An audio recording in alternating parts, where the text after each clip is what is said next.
Today we're going to take a little bit of time to talk about several methods or ways that you can help people reduce the amount of fat eaten in their diet. How to reduce the amount of fat that is consumed in a person's diet. I've got seven ways on the board here behind me. Obviously this does not exhaust the topic, but just to give us a basic overview and to talk about things that you can do not only for yourself but to help others reduce the amount of fat eaten in their diet. So the first one, we talk about the importance of nutritional labels, the importance of nutritional labels. The government requires nutritional labels on food to talk about the amount of fat in that particular product. And so in educating someone on how to reduce the amount of fat in their diet, you need to teach them how to read a nutritional label and say, always look at the back before you buy the product.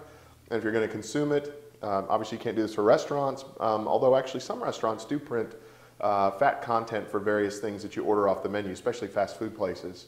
But essentially, when they're buying their own food and looking at these things, you tell them to look at the nutritional label, see the amount of fat per serving, do the simple calculations to figure out how much would be consumed in your average serving, and realize that the goal then is that less of their daily caloric intake, less than 30% of it should be from fat. So less than 30% of the daily calories consumed need to be from fat. So you're trying to get their calorie fat consumption less than 30%. So nutritional labels are key to that. Number two, encourage them to eat more fish and chicken and less red meat. So if they can make a swap, if you will, okay, you might want a hamburger here, instead have the chicken sandwich.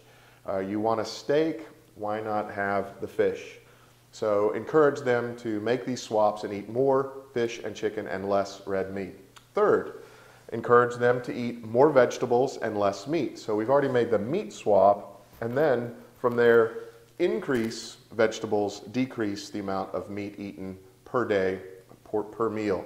Perhaps if you can get a salad in without chicken on it and not too much dressing, you reduce the amount of fat and the calories coming in are more healthy. So that helps with eating more vegetables, less meat. Number four, encourage them to eat smaller portions. Sometimes someone wants to eat something that they really like, it's got high fat content, tell them that's okay, just eat less. You don't have to fill up on this or eat a huge amount.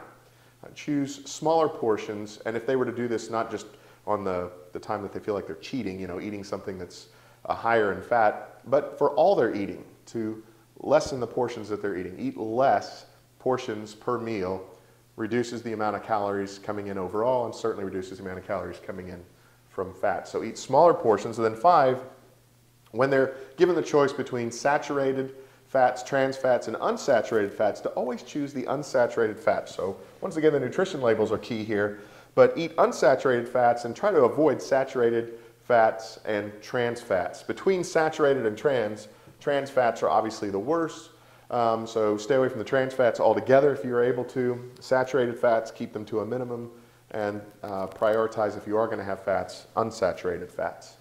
And then six, in food preparation, encourage them to not fry the food. Or for yourself, I want to lower my amount of fat consumed, so when I'm going to prepare my food, or I'm going to have my food prepared by another, or I'm telling someone else about food preparation, don't fry the food. You're frying it in fat, which of course adds to the fat content of the food.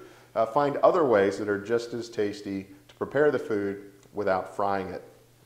And then finally, number seven, eat less snack foods. Now, we're not saying snack less, we're eating less snack type foods. Snack type foods are going to be like potato chips and cookies and things like that that obviously are going to be high in the fat content.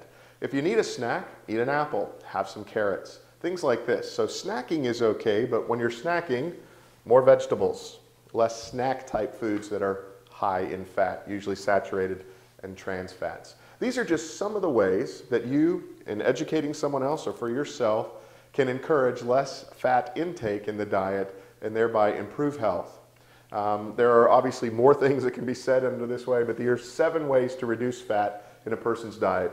Nutrition labels, key. Information, you need that information. Nutrition labels, eat more fish, less red meat, more chicken, less red meat, eat more vegetables, less meat, smaller portions, unsaturated fats, don't fry your food, and try to minimize and or get rid of the snack foods.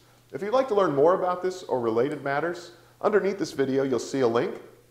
If you'll click on that link, it'll take you to that website, And while you're at that website, you'll find a link to an ebook that's ready for immediate download.